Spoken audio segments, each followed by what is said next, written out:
Kan saudara mengenai dilema pembelajaran tatap muka di tengah pandemi COVID-19. Masih ada Mas Saiful Huda, Ketua Komisi 10 DPR RI, dan juga Mbak Retno Listiarti dari KPAI, Komisi Perlindungan Anak Indonesia. Mas Saiful, Kepala Daerah, ingatkan saya juga Mbak Retno dan juga Mas Ya, Saiful dalam perbincangan ini, Kepala Daerah sekarang menjadi pemimpin tertinggi untuk melindungi anak-anak Indonesia. Saya bilang begitulah ya, karena gugus ya, tugas COVID-19 dari pemerintah pusat mengatakan zona hijau boleh buka sekolah, tapi izinnya benar-benar diserahkan kepada kepala daerah. Nah, hal ini menjadi mereka komandan tertinggi melindungi anak-anak Indonesia dalam pemahaman saya. Itu satu. Yang kedua, kita mungkin orang tua di Brebes kepingin anaknya cepat masuk sekolah karena terganggu. Satu, mungkin terganggu karena tugas-tugas sekolah itu sekarang dibantu oleh orang tua. Kalau tidak dibantu karena orang tuanya bekerja atau bertani atau apapun, anaknya jadi menurun prestasinya. Sehingga udahlah di sekolah aja, dipaksa ke sana.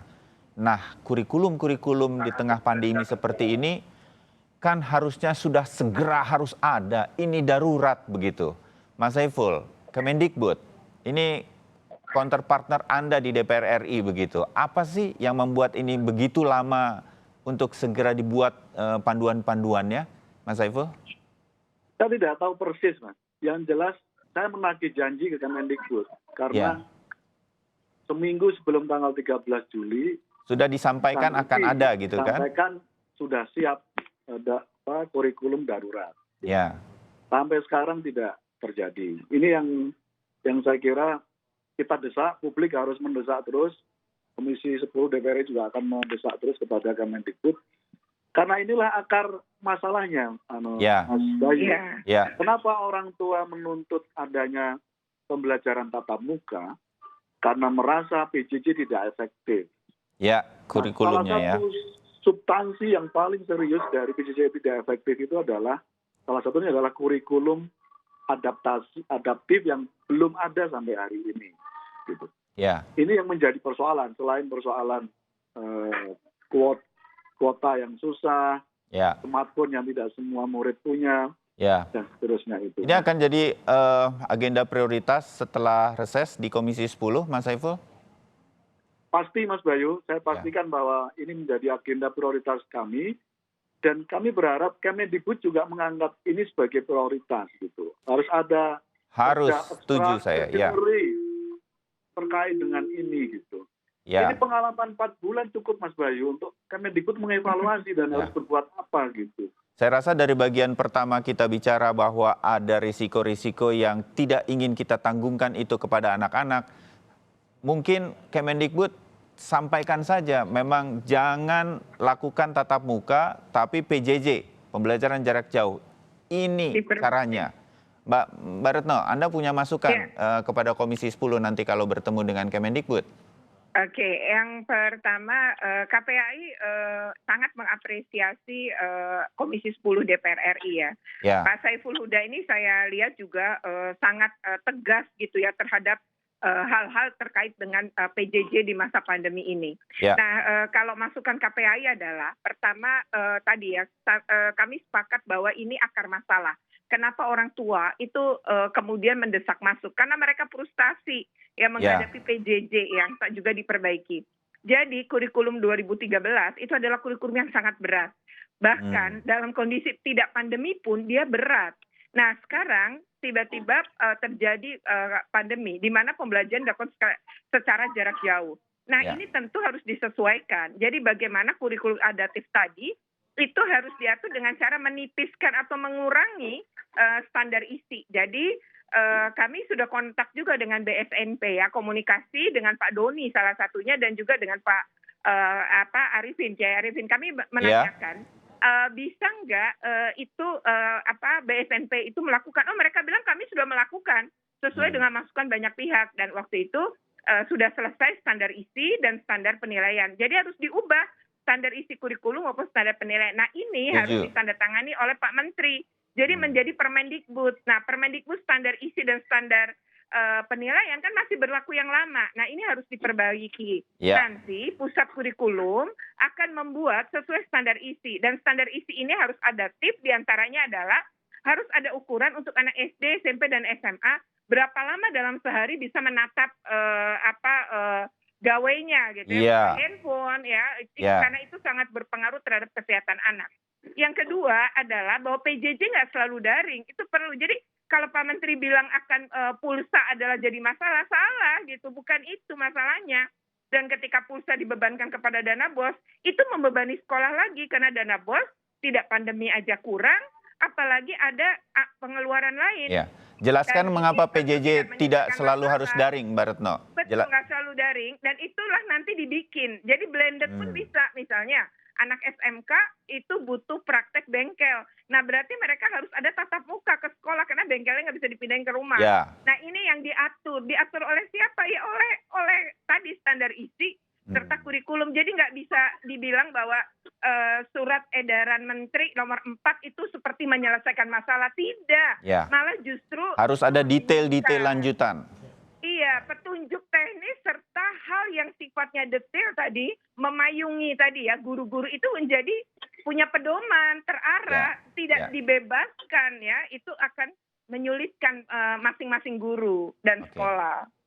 Ya, nah hal semacam ini yang mudah-mudahan nanti harus segera dilakukan, karena bisa saja setelah akhir tahun, Desember semester ini ternyata COVID-19 masih terus bergejolak begitu pandeminya, kita masih akan bisa meneruskannya. Satu lagi berkaitan dengan yang selalu dikeluhkan di beberapa daerah. Saya juga ingin membacakan, dan ini agak prihatin ketika saya membacanya, Mbak Retno dan juga terutama Mas Saiful Huda juga tolong mendengarkan di halaman 15 menyambung headline harian Kompas bahwa anak rentan tertular COVID-19.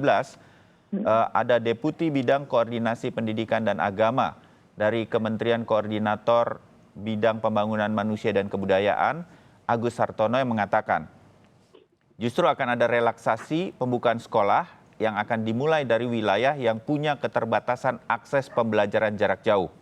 Ada 450.000 satuan pendidikan yang tidak punya aliran listrik dan internet.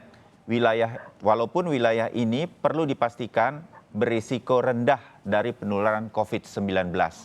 Jadi justru masih akan ada relaksasi lagi berkaitan dengan ini. Contoh-contoh yang disampaikan Mbak Retno di awal, KPAI lihat di Brebes yang zona hijau, maksud saya di Tegal dan juga di Pariaman, Sumatera Barat, anak-anak tetap tertular. Saya mengerti begini sih, bisnis harus jalan di tengah pandemi, perkantoran mulai buka lagi, saya mengertilah itu. Tapi mengapa anak-anak harus kita korbankan hanya karena kita tidak bisa mengakses internet, hanya karena kita nggak ngerti kurikulum PJJ seperti apa dan masih kita tunggu. Mohon maaf kepada Kemendikbud, kalau ini mungkin terlalu lama, harus segera dihadirkan. Dan kemudian anak-anak kita dorong mereka ke sekolah dan mungkin mereka jadi tertular. Saya nggak ngerti mengapa ini harus dilakukan. Mas Saiful? Ya, sekali lagi saya memberikan dorongan lagi kepada Kemendikbud supaya semua langkah-langkah dalam upaya perbaikan PJJ yang menjadi akar tuntutan orang tua untuk membuka pembelajaran tatap muka ini, sedikit demi sedikit disampaikan kepada publik langkah-langkahnya. Ya, karena ini tanggung jawab pemerintah yang saya berharap Komisi 10 bisa tegas menarik tanggung jawab pemerintah dari seluruh jajaran nih, kebijakan pemerintah pusatnya membolehkan sekolah tatap muka. Ini membuat kepala daerah kemudian membolehkan juga, sekolah membolehkan. Yang menanggung ini semua adalah anak-anak kita. Nah, semacam ini juga mohon diperhatikan di Komisi 10, Mas Saiful. Betul. Karena itu berulang-ulang kami sampaikan, Mas Bayu, bahwa Mendiknas atau Kemendikbud sebagai rumah besar penyelenggara pendidikan di Indonesia perlu, sangat amat penting bahkan, bagaimana supaya koordinasi dengan dinas-dinas di kabupaten kota itu efektif gitu. Jangan sampai kejadian di Tegal dan yang lain itu Ya, Itu kan karena saya merasa masih lemahnya koordinasi Kemendikbud dengan pemerintah daerah, dalam ini adalah Dinas Pendidikan. ya, Gitu. Akhirnya yang terjadi adalah hari ini kita lihat. Nah, di ruang ini saya berharap ini bisa menjadi solusi bagaimana PJJ itu bisa menjadi ruang untuk gotong royong bersama, ya. untuk menuntaskannya. Oke. Pemerintah daerah dengan alokasi anggaran yang sekecil apapun, ayo didorong untuk proses supaya sekolah-sekolah siap untuk menghadapi melaksanakan PJJ dengan baik. Ya, Di level pemerintah pusat, secepat-cepatnya sekali lagi, kurikulum darurat itu harus secepatnya ya, selesai. betul. Harus selesai. Karena akarnya ada di situ salah satunya. Ya, oke. Mbak Retno, sedikit di bagian akhir, Ya. KPAI mungkin sudah banyak bertemu banyak pihak dan mungkin sudah memiliki masukan-masukan yang juga bisa disampaikan. Kalau mungkin disampaikan di sini jadi lebih banyak orang bisa mengetahui dan mungkin saya berharap kemudian membantu di daerah-daerah yang keterbatasan jaringan internetnya, listriknya dan lain-lain begitu. Mbak Retno, ini gimana kita mengatasinya secara segera atau darurat dalam masa pandemi ini? Ya, pertama tentu para orang tua harus memiliki kesadaran ya bahwa saat ini kompetensi bertahan hidup itu jauh lebih penting daripada kompetensi akademik. Hak Ya. sehat, hak hidup anak itu yang pertama sekarang. Yang Ya. kedua hak sehat. Dan yang ketiga baru hak atas pendidikan. Jadi kalau memang kondisinya seperti ini, saya pahami. Para ibu di seluruh Indonesia, para ayah, ini sebenarnya pasti gregetan dengan kondisi ini, gitu ya. Nah, artinya sebenarnya Kemdikbud ini sangat ditunggu. Kurikulum dalam situasi darurat yang adaptif dan disederhanakan, menyesuaikan kondisi yang betul-betul darurat dan menyesuaikan dengan kondisi Indonesia, yaitu Indonesia yang beragam dengan situasi yang disparitas yang sangat tinggi. Nah, itu harus disesuaikan. Jadi butuh pemetaan menurut saya. Jadi petakan kebutuhan masing-masing daerah sebenarnya apa. Nah, ini koordinasi dengan pemerintah daerah penting. Saya tahu bahwa tidak hanya Kemdikbud yang dituntut, bahwa pemerintah daerah juga. Tapi pemerintah daerah ya kebingungan juga kalau Kemdikbud sendiri tidak membuat pedoman dan ketentuan-ketentuan yang juga dia mewakili persoalan daerah. Jadi ini penting untuk bicara juga dengan daerah. Jadi tolong untuk Kemdikbud melakukan kurikulum dalam situasi darurat ini betul-betul harus disegerakan. Ya. Yang kedua adalah coba berkoordinasi dengan daerah kebutuhannya apa sehingga betul-betul bisa menjawab persoalan gitu ya. Kita harus mengurangi beban anak-anak kita dan para orang tua saat ini. Jadi kurikulumnya sangat ditunggu oleh masyarakat, para guru dan juga sekolah. Baik. Ya, kira-kira hal-hal semacam ini yang mudah-mudahan beberapa waktu ke depan, kalau saya mengundang lagi Mas Saiful Huda dan Mbak Retno, kita tidak bicara dengan hal yang belum juga kemudian terjadi. Tetapi kita sudah mulai memberikan masukan kepada program-program di dalam pembelajaran jarak jauh di masa pandemi kali ini. Sekali lagi ini semangat untuk kita semua, kritik pun kita lakukan untuk membangun ini momentum untuk memiliki sesuatu yang selama ini baru kita bayangkan. Kurikulum pembelajaran jarak jauh ternyata memang kita harus siapkan. Baik, Mbak Retno terima kasih dulu. Nanti kita akan ketemu lagi untuk temuan-temuan apa yang dilakukan KPAI berkaitan dengan belajar tatap muka ini, situasinya seperti apa. Dan juga Mas Saiful Huda, selepas 17 Agustus lah ya, kita akan ketemu lagi. Saya ingin segera setelah reses nanti ada prioritas-prioritas dari Komisi 10, salah satunya adalah pembelajaran jarak jauh sudah hadir kurikulumnya secara darurat lebih dulu untuk anak-anak Indonesia dimanapun mereka berada, mereka harus aman dari COVID-19. Terima kasih banyak Mas Saiful, terima kasih Mbak Retno. Assalamualaikum warahmatullahi wabarakatuh. Waalaikumsalam Pak Saiful, ya Mas Bayu, terima kasih. Ya, itu tadi perbincangan kami mengenai dilema pembelajaran tatap muka, anak-anak kita harus kita lindungi. Saya dan Anda adalah orang tua, kita berkewajiban melindungi mereka sejauh yang kita mampu. Pendidikan nomor 2, keselamatan dan kesehatan mereka adalah nomor 1. Selanjutnya akan kami hadirkan saudara